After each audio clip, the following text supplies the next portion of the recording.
नमस्कार मंडळी, श्री स्वामी समर्थ. स्वागत आहे तुमचं माझ्या यूट्यूब चॅनलवरती. आजचा दिवस तुम्हा सर्वांना खूप छान, सुखाचा, आनंदाचा आणि समाधानाचा जाऊ देत, हीच मी स्वामींच्या चरणी प्रार्थना करते आणि आजच्या या नवीन व्हिडिओला सुरुवात करते.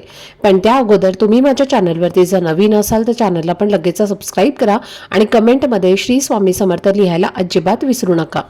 आज 13 जानेवारी आहे आणि आज वार आहे मंगळवार. तसेच आज भोगीचा पवित्र दिवस आहे, जो मकर संक्रांतीच्या एक दिवस आधी साजरा केला जातो. कारण मकर संक्रांती हा सण एकूण 3 दिवसांचा मानला जातो, ज्यामध्ये पहिल्या दिवशी भोगी साजरी केली जाते, दुसऱ्या दिवशी मकर संक्रांतीचा सण येतो आणि तिसऱ्या दिवशी किंक्रांत किंवा कर दिन साजरा केला जातो. मकर संक्रांतीचा सण हा इंग्रजी वर्षातील पहिला सण मानला जात असल्यामुळे या दिवसाला फार मोठे धार्मिक आणि आध्यात्मिक महत्त्व आहे. कारण या काळात सूर्य एका राशीतून दुसऱ्या राशीत प्रवेश करतो आणि त्या संक्रमणाला संक्रांत असं म्हटलं जातं.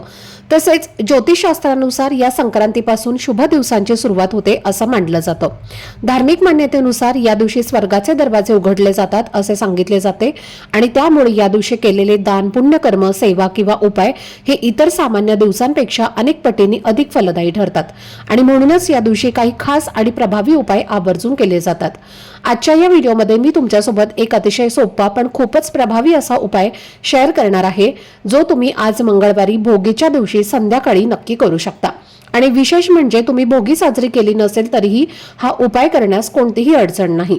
या उपायामध्ये तुम्हाला घरातून संध्याकाळच्या वेळी एक खास वस्तू बाहेर फेकायची आहे, ज्यामुळे घरातील नकारात्मक ऊर्जा, इडापिडा, कर्मभोग, अडथळे आणि दारिद्र्य दूर होण्यास मदत होते आणि त्याचबरोबर कुटुंबामध्ये सुख, समाधान, प्रगती आणि अखंड लक्ष्मीचा वास सुरू होतो.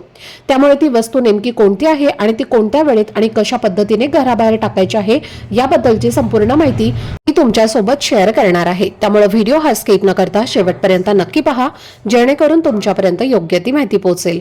आणि तुम्ही माझ्या चॅनलवरती जर नवीन असाल तर चॅनलला पण लगेच सबस्क्राईब करा आणि बेल आयकॉनला पण प्रेस करा, म्हणजे मी जेव्हा कधीही नवीन व्हिडिओज अपलोड करेन त्याचं नोटिफिकेशन सर्वात आधी तुम्हाला मिळेल आणि तुमचा एकही व्हिडिओ हा मिस होणार नाही. तसेच खाली असलेल्या हाईप बटनवर सुद्धा क्लिक करा. तर मंडळी, आजच्या या व्हिडिओमध्ये तुम्हाला मी जो उपाय सांगणार आहे तर हा उपाय तुम्हाला आज संध्याकाळीच करायचा आहे आणि हा उपाय करण्यासाठी संध्याकाळी 6 वाजल्यापासून ते अगदी रात्री 12 वाजेपर्यंतचा वेळ तुमच्यासाठी योग्य आहे. म्हणजे तुम्हाला जेव्हा सोयीस्कर वाटेल तेव्हा तुम्ही हा उपाय नक्की करू शकता. तरी सुद्धा शक्य असेल तर तुम्ही हा उपाय जो आहे तर तो संध्याकाळी 6 वाजल्यापासून ते 9:30 ते 10 वाजेपर्यंत करण्याचा जास्तीत जास्त प्रयत्न करा. कारण हा काळ तिन्ही सांजेचा मानला जातो आणि या वेळेत आपल्या घरामध्ये देवी लक्ष्मीचा वास असतो असं मानलं जातं. तसेच या वेळेला वातावरणामध्ये सकारात्मक ऊर्जा फार मोठ्या प्रमाणात सक्रिय असते आणि त्यामुळे जर आपण या शुभ वेळेत हा उपाय केला तर त्याचा परिणाम अधिक प्रभावीपणे दिसून येतो. जर काही कारणामुळे यावेळी तुम्हाला उपाय करता नाही आला तरी अजिबात काळजी करू नका, कारण तुम्ही हा उपाय अगदी रात्री 12 वाजेपर्यंत सुद्धा करू शकता आणि त्याचा लाभ तुम्हाला नक्कीच मिळतो. भोगीचा दिवस हा अत्यंत महत्त्वाचा मानला जातो, कारण या दिवशी आपल्या आयुष्यातील वाईट भोग, जुनी कर्मे, दुःख, दारिद्र्य आणि अडचणी दूर करण्यासाठी काही खास उपाय केले जातात. कारण प्रत्येक माणूस आपल्या मागील जन्मातील किंवा या जन्मातील काही ना काही कर्माचे भोग भोगत असतो आणि हे भोग कमी व्हावेत, जीवनातील अडथळे दूर व्हावेत यासाठी भोगीच्या दिवशी केलेले उपाय फार उपयोगी ठरतात. अनेक वेळेला असं होतं की आपण खूप मेहनत करतो, प्रामाणिक प्रयत्न करतो, कष्टाला कधीच मागे पडत नाही, पण तरीही अपेक्षित यश मिळत नाही. कोणतंही काम आपल्या मनासारखं पूर्ण होत नाही, इच्छा असूनही त्या पूर्ण होत नाहीत आणि सतत अपयशाचा सामना करावा लागतो आणि अशा वेळी आपल्याला वाटू लागतं की आपल्या मागे काहीतरी वाईट भोग किंवा अडथळे लागलेले आहेत. जर आपल्या मागे वाईट कर्माचे भोग असतील तर माणसाला सतत संकटे, अडचणी, अडथळे आणि त्रास यांना सामोरं जावं लागतं आणि म्हणूनच अनेक वेळेला आपण असंही म्हणतो की मी कोणत्या जन्माचे भोग भोगत आहे, कारण मी कितीही प्रयत्न केले तरी परिस्थिती बदलत नाही. पण अशा वेळी भोगीच्या दिवशी केलेले प्रभावी उपाय हे त्या भोगांना कमी करण्यास नक्कीच मदत करतात आणि म्हणूनच आज संध्याकाळी हा उपाय करणं खूप गरजेचं आहे. विशेषतः जर तुम्हाला कोणत्याही कामामध्ये यश मिळत नसेल, सतत अपयश येत असेल, कोणतीही गोष्ट ही तुमच्या मनासारखी घडत नसेल, इच्छा असूनही पूर्ण होत नसतील, घरामध्ये सतत वादविवाद, भांडणं, क्लेश होत असतील, आलेला पैसा हातामध्ये टिकत नसेल, कमाईपेक्षा खर्च जास्त होत असेल, तर सतत पैशांची चणचण जाणवत असेल किंवा घरामध्ये शुभ शुभ कार्य अडथळ्यांमुळे पूर्ण होत नसतील, तसेच जर घरामध्ये इडापिडा नकारात्मकता असेल, त्यामुळे कुटुंबाची किंवा मुलांची प्रगती होत नसेल, तर हा उपाय तुमच्यासाठी खूपच उपयोगी ठरणार आहे. आता हा उपाय करण्यापूर्वी सर्वात आधी तुम्हाला तुमच्या देवघरामध्ये दिवा लावायचा आहे. धूप दीप किंवा अगरबत्ती लावून देवांचं मनोभावे स्मरण करायचं आहे आणि त्याचबरोबर घराच्या मुख्य दरवाजावरती सुद्धा एक दिवा लावायचा आहे.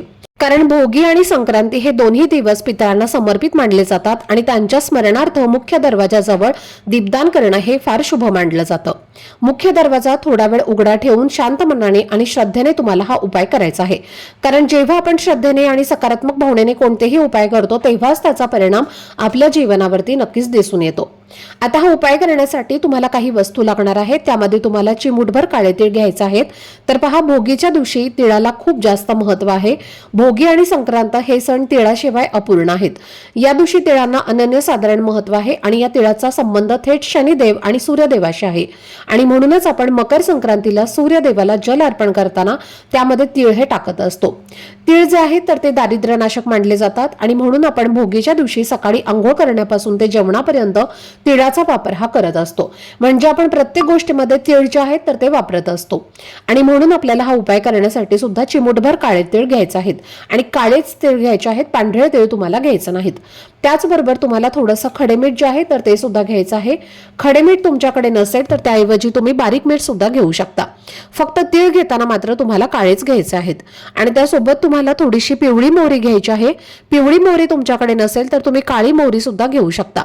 आता या ज्या 3 वस्तू आहेत तर त्या तुम्हाला अगदी चिमूटभर घ्यायच्या आहेत आणि नंतर या सर्व वस्तू तुम्हाला एका वाटीमध्ये घ्यायच्या आहेत किंवा तुमच्या उजव्या हातामध्ये घ्यायच्या आहेत आणि घरातील प्रत्येक व्यक्तीवरनं तुम्हाला डोक्यापासून ते खाली पायापर्यंत 7 वेळेला उतरवून घ्यायचे आहेत.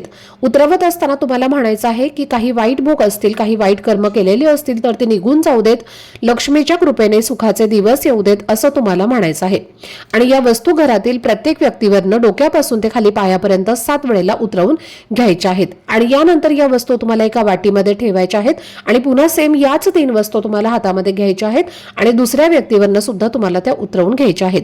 आता तुमच्या घरामध्ये जेवढे सदस्य असतील, म्हणजे लहान मुलांपासून ते मोठ्यांपर्यंत सर्वांवरनं तुम्हाला या वस्तू ज्या आहेत तर त्या उतरवून घ्यायच्या आहेत आणि प्रत्येक व्यक्तीसाठी तुम्हाला वेगवेगळ्या वस्तू ज्या आहेत तर त्या घ्यायच्या आहेत. एका व्यक्तीवरनं तुम्ही वस्तू उतरवून पुन्हा ते दुसऱ्या व्यक्तीसाठी तुम्हाला वापरायची नाही. घरातील मुलं लहान असतील, सतत किरकिरेपणा करत असतील, हट्टीपणा करत असतील, सांगितलेली कोणतीही गोष्ट ऐकत नसतील किंवा सतत तुमची मुलं आजारी पडत असतील तर मुलांवरनं सुद्धा तुम्हाला या ज्या वस्तू आहेत तर त्या उतरवून घ्यायच्या आहेत. मोठ्या व्यक्तीवरनं सुद्धा उतरवून घ्यायच्या आहेत आणि स्वतःवरनं सुद्धा तुम्हाला उतरवून घ्यायच्या आहेत. यानंतर पुन्हा तुम्हाला चिमूटभर तीळ, खडेमीठ आणि थोडीशी मोहरी घेऊन तुम्हाला घराच्या मुख्य प्रवेशद्वारावरनं सुद्धा हा उतारा करायचा आहे आणि त्या वाटीमध्ये तुम्हाला या वस्तू टाकायच्या आहेत. यानंतर ही वाटी तुम्हाला घरातनं बाहेर घेऊन जायचं आहे आणि घराच्या बाहेर जाऊन तुम्हाला या सर्व वस्तू दक्षिण दिशेला फेकून द्यायच्या आहेत. आता फेकून झाल्यानंतर परत मागे फिरून पाहू नका. कुठे पडल्या, कशा पडल्या हे तुम्हाला पाहायचं नाही. फक्त दक्षिण दिशेकडे तोंड करून तुम्हाला फेकायचं आहे आणि सरळ घरी यायचं आहे. हातपाय स्वच्छ धुवायचे आहेत आणि देवघरासमोर आसन टाकून तुम्हाला 1 माळ श्री स्वामी समर्थ या मंत्राचा जप करायचा आहे आणि स्वामींना मनोभावे प्रार्थना करायची आहे. माता लक्ष्मीला प्रार्थना करायची आहे की माझ्या आयुष्यामध्ये जे काही वाईट भोग आहेत, जी काही वाईट कर्म मी केलेली आहेत तर ती नष्ट होऊ द्या आणि तुमची अखंड कृपा माझ्यावरती राहू द्या आणि तुमच्या कृपेने माझ्या घरात सुख, शांती, समृद्धी ही कायम टिकून राहू द्या, अशी मनोभावे तुम्हाला प्रार्थना करायची आहे. आणि असा हा एक छोटासा उपाय तुम्हाला आज संध्याकाळी भोगीच्या दिवशी करायचा आहे. खूपच प्रभावी असा हा उपाय आहे, त्यामुळे तुम्ही तो नक्की करा. हा उपाय केल्याने तुमच्या घरामध्ये नक्कीच तुम्हाला खूप चांगले फरक जाणवतील. कारण पहा, काही दिवसांचं महत्त्व हे खूप जास्त असतं आणि आपल्या संपूर्ण प्रगतीवर या गोष्टी खूप परिणाम करत असतात. आणि भोगी म्हटलं की आपल्या आयुष्यातील सर्व वाईट संकट, अडचणी, भोग दूर करण्याचा हा सगळ्यात महत्त्वाचा दिवस असतो आणि म्हणून तुम्ही हा उपाय नक्की आज भोगीच्या दिवशी संध्याकाळी करायचा आहे. घरात स्त्रियांना मासिक धर्म असेल तर पुरुषांनी हा उपाय केला तरीही चालेल किंवा मुलं सुद्धा हा उपाय करू शकतात. त्याचबरोबर पहा, आज दिवसभरामध्ये तुम्हाला एक अतिशय प्रभावी उपाय करायचा आहे. आत्तापासून ते अगदी संध्याकाळी 10 वाजेपर्यंत तुम्ही हा उपाय करू शकता. जेव्हा तुम्हाला वेळ मिळेल तेव्हा तुम्हाला काय करायचं आहे, एक मूठभर तुम्हाला पांढरे तीळ किंवा काळे तीळ घ्यायचे आहेत आणि उजव्या हातामध्ये मूठभर हे तीळ जे आहेत तर ते तुम्हाला घ्यायचे आहेत. आपल्या उजव्या हाताची मूठ घट्ट बंद करायची आहे आणि त्यानंतर तुम्हाला हे जे तीळ आहेत तर ते आपल्या संपूर्ण घरामध्ये घेऊन फिरायचं आहे. प्रत्येक भिंतींना टच करायचं आहे आणि प्रत्येक कोपऱ्यामध्ये टच करायचं आहे आणि उपाय करत करत असताना श्री स्वामी समर्थ या मंत्राचा जप करायचा आहे आणि हे तीळ आपल्या घरातील प्रत्येक व्यक्तीवरनं ज्या प्रकारे घड्याळाचा काटा फिरतो त्या प्रकारे तुम्हाला एक वेळेला ओवाळून घ्यायचं आहे आणि घराच्या मुख्य दरवाजावरनं सुद्धा एक वेळेला ओवाळून घ्यायचं आहे आणि घराच्या बाहेर जाऊन उत्तर दिशेला फेकून द्यायचं आहे। तर अशा पद्धतीने हा एक उपाय सुद्धा तुम्ही आज भोगीच्या दिवशी करायचा आहे। हे दोन्ही उपाय अतिशय प्रभावी आहेत। दोन्हीपैकी तुम्ही एक उपाय करणं शक्य झालं तर एक उपाय करा आणि शक्य असेल तर दोन्ही उपाय केले तरीही चालतील। या दिवशी आपण जे काही उपाय करतो तर ते खूप प्रभावी ठरत असतात आणि त्यामुळे तुम्ही सुद्धा हे दोन्ही उपाय आवर्जून करा। तर ही अत्यंत महत्त्वाची माहिती मला तुमच्यासोबत शेअर करायची होती। आजचा हा व्हिडिओ जर तुम्हाला आवडला असेल, माहितीपूर्ण वाटला असेल तर व्हिडिओला लाईक, शेअर आणि चॅनलला सबस्क्राईब नक्की करा। भेटूयात पुढच्या व्हिडिओमध्ये। तोपर्यंत सर्वांना श्री स्वामी समर्थ।